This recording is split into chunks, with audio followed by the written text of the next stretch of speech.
دبایا تھا، جن کے مال دبا کر بیٹھے ہوئے تھے، جو اللہ تعالیٰ کے احکام کی نافرمانی کی، جو نبی کریم صلی اللہ علیہ وسلم کی نافرمانی کی، آج اس کے حساب کا وقت آیا ہے۔ بدن کانپ رہے ہوں گے، انسان پسینے پسینے ہوگا، جنت بھی سامنے ہوگی اور جہنم کو 70,000 فرشتے کھینچ رہے ہوں گے۔ اس وقت میں فرق پتہ چلے گا۔ جن کا آپ مذاق اڑاتے ہیں نا، آج داڑھی والا نوجوان نگاہیں جھکا کر سب کھیل کود چھوڑ کر مسجد میں جا رہا ہے اور آپ سمجھتے ہیں بے وقوف اور بدھو ہیں اس دور کے۔ ابے بھائی انجوائمنٹ کرو یار، 4 دن کی زندگی ہے، یہ میدان محشر میں پتہ چلے گا۔ نیک آدمی کو عرش کا سایہ ملے گا، اسے VVIP پروٹوکول ملے گا، نبی کریم اپنے نورانی ہاتھوں سے حوض کوثر کے چھلکتے جام پلائیں گے، اس کے سیدھے ہاتھ میں اعمال نامہ دیا جائے گا۔ قرآن کہتا ہے کہ جب سیدھے ہاتھ میں نامہ اعمال ملے گا، وہ اپنے قریبی لوگوں کے پاس آئے گا اور کہے گا کہ دیکھو میں تو پہلے ہی جانتا تھا اللہ تعالیٰ مجھے سیدھے ہاتھ میں نامہ اعمال دے گا۔ اس کو حکم ہوگا جنت میں جاؤ۔ اب آئے گی ہماری باری، اب آئے گی فراڈیوں کی باری، اب آئے گی اللہ کی نعمت کھا کر اس کے دشمن شیطان کی اطاعت کرنے والوں کی باری، اب آئے گی ان کی باری جو علماء کے قول سن کر ناراض ہوتے تھے لیکن نفس کی غلامی میں شیر تھے۔ وہ جب وہاں پہنچیں گے ہلتے کانپتے ہوئے، اگر اللہ ناراض ہوا جہنم میں جانے کا فیصلہ ہوگا۔ حدیث غور سے سنیے گا۔ آپ کے نبی نے ارشاد فرمایا صحابہ سے، صحابہ کیا تم جانتے ہو کہ مفلس کون ہوتا ہے؟ کنگال، مفلس۔ صحابہ کرام نے عرض کی ہم تو کنگال اس کو کہتے ہیں جس کے پاس نہ دراہیم و نہ دنانیر۔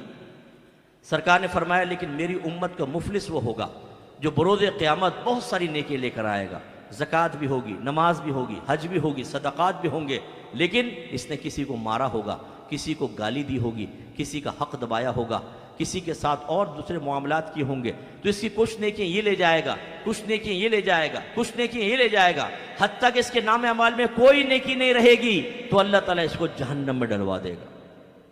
اور ایک روایت میں فرمایا اگر تم پر کسی کا حق ہے تو دنیا میں دے دو، ورنہ میدان معاشر میں تمہاری نیکیاں دوسروں کو دی جائیں گی اور اس سے حساب و کتاب پورا نہیں ہوگا تو ان کی برائیاں نکال کر تمہارے نام اعمال میں ڈال دی جائیں گی اور ایسا آدمی بھی جہنم میں ڈالا جائے گا۔ تو میرے بچوں ہم مسلمان ہیں، ہم صحیح العقیدہ مسلمان ہیں۔ موت کب آئے گی ہمیں نہیں پتا، اللہ نے معاملہ مخفی رکھا ہے۔ ہو سکتا ہے یہ میرا آخری بیان ہو، اس کے بعد مجھے بیان کا موقع نہ ملے، اور یہ ہو سکتا ہے آپ کا آخری بیان ہو، اب آپ کا جنازہ ہی اٹھنے والا ہو۔ سوچئے پھر اللہ کی بارگاہ میں جا کر اس موجودہ زندگی کا کیسے حساب و کتاب دیں گے۔ خدا را اپنے نبی کی تلقینات کو سنیں اور ان کی فرما برداری کی طرف آئیں۔ آپ کے نبی نے فرمایا ہر شخص کے 3 دوست ہوتے ہیں، ایک کی دوستی جیسے ہی موت ہوتی ہے ختم ہو جاتی ہے، دوسرا قبرستان تک ساتھ ہوتا ہے، جیسے قبر میں دفناتے ہیں اس کی دوستی بھی ختم، اور تیسرا قبر میں بھی ساتھ ہوگا اور میدان محشر تک بھی ساتھ رہے گا حتیٰ کہ جنت دوزخ تک۔ پھر تفصیل بیان کی، فرمایا اس کا پہلا دوست اس کا مال ہے، آپ کی موٹر سائیکل، آپ کی گاڑی، آپ کی سائیکل، آپ کے لباس، آپ کے جوتے، آپ کا پیسہ، بینک بیلنس، یہ آپ کا پہلا دوست ہے۔ جیسی موت آئی رشتہ ختم، سب چیزیں اب کسی اور کی ہو گئی۔ دوسرا فرمایا اس کا دوست ہوتے ہیں جو دوست احباب اور رشتہ دار ہیں، یہ قبر تک ساتھ ہوتے ہیں، لیکن جیسے قبر میں ڈالتے ہیں ان کی دوستی بھی ختم، یہ بھی واپس آ جاتے ہیں۔ تیسرا فرمایا دوست نیک یا برا عمل ہے جو قبر میں بھی ساتھ ہوگا آخرت میں۔ اب آپ اندازہ کریں کہ آپ کسی جہاز میں سفر کر رہے ہوں، ٹرین میں سفر کر رہے ہوں، بس میں سفر کر رہے ہوں، ہم نے بھی کیے ہیں، بعض وقت بات چیت شروع ہو جاتی ہے تو بس لمیٹڈ بات کرتے ہیں، بھئی آپ کہاں رہتے ہیں، یہ وہ جو سر اس نے سوال کیا ہم نے کر لیے، زیادہ دوستی نہیں بڑھاتے، ہمیں پتہ ہے اس کے ساتھ عارضی ہے، لیکن اگر اپنے رشتہ دار ہوں تو ان کے ساتھ تو گھل مل کے بات کرتے ہیں، گھر آتے ہیں تو طویل ان کے ساتھ رہنا ہے، وہ الگ رویہ ہو جاتا ہے۔ ایسے سوچئے جس کے ساتھ آپ کی دوستی مختصر سی ہے اس سے کم دل لگائیں۔ میں نہیں کہتا آپ مال نہ کمائیں، حلال مال کمائیں، رزق حلال کمانا عبادت ہے، لیکن اس دنیاوی مشاغل کے اندر اتنے زیادہ مصروف نہ ہو جائیں، جیسے آپ مریں گے سب ختم ہو جائے گا۔ آپ گھنٹوں گھنٹوں ہیئر اسٹائل سیٹ کرتے رہتے ہیں، آپ مہنگے مہنگے لباس لے کر آتے ہیں متاثر کرنے کے لیے، اپنے ظاہر کو سنوارتے ہیں، یہ سب ختم ہو جائے گا۔ جیسے مریں گے آپ کی مونچھیں وونچھیں کوئی کام نہیں آئیں گی، یہ سب پڑنگ نیچے گر جائیں گے صاحب، حال خراب ہوگا۔ 4 دن بعد ماں دیکھ لے تو چیخیں مار کے بھاگ جائے آپ کے پاس سے۔ حشر یہ ہونے والا ہے قبر کے اندر، کیونکہ آنکھیں بہہ کر باہر آ جائیں گی، ناک پھٹ جائے گی، کیڑے مکوڑے کھا جائیں گے، دانت گر جائیں گے، سارے جھڑ جائیں گے، بالکل ہڈیوں کا ڈھانچہ ایسے غلاظت، اور اتنا گندا ہو جائے گا آدمی کہ دیکھ کے لوگ کانوں کو ہاتھ لگائیں گے۔ اور اس کے بعد جتنے دوست احباب جن کے لیے آپ اللہ کو بلائے بیٹھے، رسول کو بلائے بیٹھے، میں گارنٹی سے کہتا ہوں آپ میں بہت سارے ایسے بیٹھے ہیں جو صرف اپنے دوستوں کے لیے گناہ کرتے ہیں، ان کو راضی کرنے کے لیے کہ نہیں یار دوست ناراض ہو جائے گا۔ کبھی سگریٹ پیتے ہیں، کبھی لڑکی بازی کرتے ہیں اس کے ساتھ، کبھی گندے مقامات پہ جاتے ہیں، کبھی ناجائز افعال میں اس کے ساتھ تعاون کر رہے ہوتے ہیں۔ کیوں؟ یہ دوست ناراض نہ ہو جائے۔ اللہ ناراض ہو کوئی بات نہیں، رسول ناراض ہو کوئی بات نہیں، آخرت برباد ہو کوئی بات نہیں، یہ ناراض نہیں ہونا چاہیے، یہ آپ کو جنت میں لے کر جائے گا۔ جیسے ہی آپ مریں گے اس کی دوستی ختم۔ جتنے یہاں پہ والد صاحب بیٹھے ہیں اور والدہ مجھے پردے میں سن رہی ہیں، میں آپ سے کہتا ہوں آج اپنے بچوں سے جا کے پوچھیے گا جنازے کا طریقہ بتاؤ۔ دوسرا کویسچن یہ کریں کہ جنازے کی دعا سناؤ ہمیں ذرا۔ بہت سارے ایسے ہوں گے جن کے بچوں کو نہ جنازے کی نماز آتی ہے نہ دعا آتی ہے۔ سوچئے اگر آج آپ مر جائیں تو آپ کی اولاد تو اس قابل بھی نہیں ہے، آپ اس قابل نہیں ہیں کہ اپنے والد صاحب کا جنازہ پڑھ سکیں۔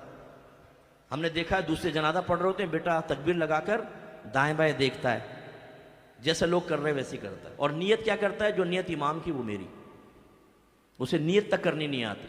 اور ایسے اپنے دوستوں سے پوچھئے جن کا آپ دھن چھلا بنائے ہوئے نا، کہ ماں اگر کہے بیٹا کام کر دے میرا تو ماں کی دل آزاری کر دیں گے ایک دفعہ، لیکن باہر سے اگر دوست کی آواز آ جائے اکرم یار آجا چلتے ہیں، تو ماں کو ناراض کر کے اس کے ساتھ نکل جائیں گے کہ نہیں دوست ناراض نہ ہو جائے۔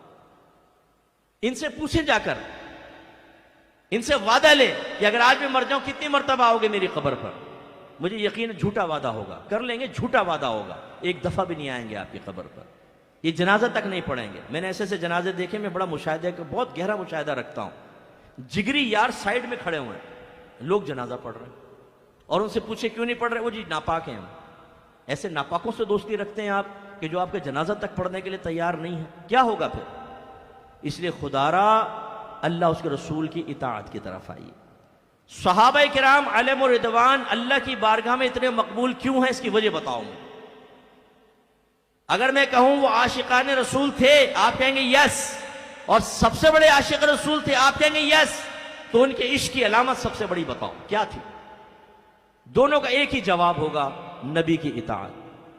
سرکار کی زبان سے حکم نکلا، اللہ کے نبی کا حکم ہے، کسی معمولی شخص کا حکم نہیں ہے، فوراً یا رسول اللہ ہم حاضر ہیں، حکم فرمائے، جان قربان کرنی ہے جان دیں گے، علاقہ چھوڑنا ہے، برادری چھوڑنی ہے، سب چھوڑ دیں گے۔ مہاجر صحابہ نے دیکھے سب چھوڑ دیا، مدینے آئے، انصار صحابہ سے فرمایا آدھا مال اپنے مہاجر بھائی کو دو، آدھا مال دے دیا، قربان کر دو اپنے آپ کو، جانیں قربان کر دی سرکار کے قدموں پر۔ تو یہ دین زندہ ہے۔ ہم جیسے نکمے ہوتے تو شاید اللہ نہ کرے ہم اسی حالت میں ہوتے۔ سوچئے صحابہ کرام علیہم رضوان کو کیا مقام ملا اور ہماری حالت کیا ہے۔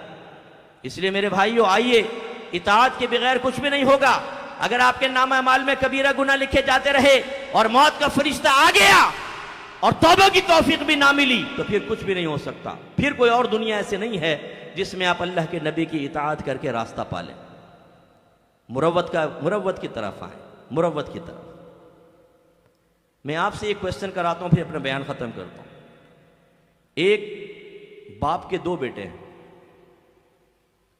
ایک بیٹے کو باپ جو حکم دیتا ہے وہ پورا کرتا ہے، اگر رات کے 2:30 بجے بھی کام سے بھیج دے وہ جاتا ہے کام کر کے آتا ہے۔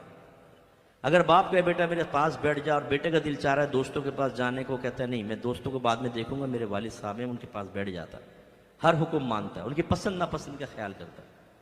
اور ایک دوسرا بیٹا ہے جو اپنے باپ کی کوئی بات نہیں مانتا، نہ جذبات کا خیال، نہ احساسات، نہ فیلنگز کا خیال۔ باپ کہے میرے پاس بیٹھ جا بیٹا تیرے سے باتیں کرنے کو دل چاہ رہا ہوں، کہتا ہے ابا جان میں بور ہوں گا، میں باہر جا رہا ہوں دوستوں کے پاس۔ اور ہر چیز میں نافرمانی۔ آپ بتائیں ان میں اچھا کون ہے برا کون ہے؟ زور سے بولو، بولے اچھا کون ہے برا کون ہے؟ یہ والا پہلے والا؟ اچھا یہ بتائیے پہلے والا با ادب ہے یا یہ با ادب ہے؟ کیا کہیں گے یہ؟ اچھا یہ بتائیے کہ پہلے والا کسی بے ادبی کا ارتکاب کر رہا ہے یا دوسرا والا کر رہا ہے؟ دوسرا والا بے ادبی کیا ہے مجھے بتاؤ، یہ کون سی بے ادبی کر رہا؟ کیا بے ادبی دیکھی آپ نے اس کے اندر؟ مجھے بتائیں نا، جواب دیں، کیا بے ادبی ہے؟ یہ والد صاحب کا کہنا نہیں مان رہا، بس یہ میں تو آپ کو سمجھانا چاہ رہا ہوں۔ نبی کریم صلی اللہ علیہ وسلم کے امتی بھی دو طرح کے ہیں، ایک وہ کہ جب اللہ کے نبی حکم فرما دے جب وہ یہ محسوس کرے کہ میرے آقا اسے پسند کرتے ہیں پھر حکم دے یا نہ دے، اگر وہ یہ دیکھتا ہے کہ میرے آقا ایک چیز کو ناپسند کرتے ہیں، اس کے بارے میں حکم موجود ہو یا نہ ہو، حکم مانتا ہے، پسند کو اختیار کرتا ہے اور ناپسند کو چھوڑ دیتا ہے، یہ ہے فرما بردار، یہ ہے باادب۔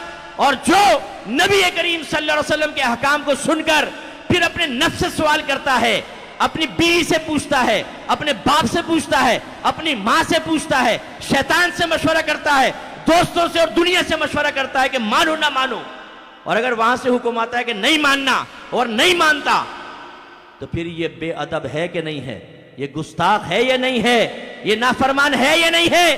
تو ہم کون ہیں اپنے بارے میں فیصلہ کریں؟ کیا کارٹون بنانا ہی بے ادبی ہے؟ کیا نبی کریم کو گالی بکنا ہی بے ادبی ہے؟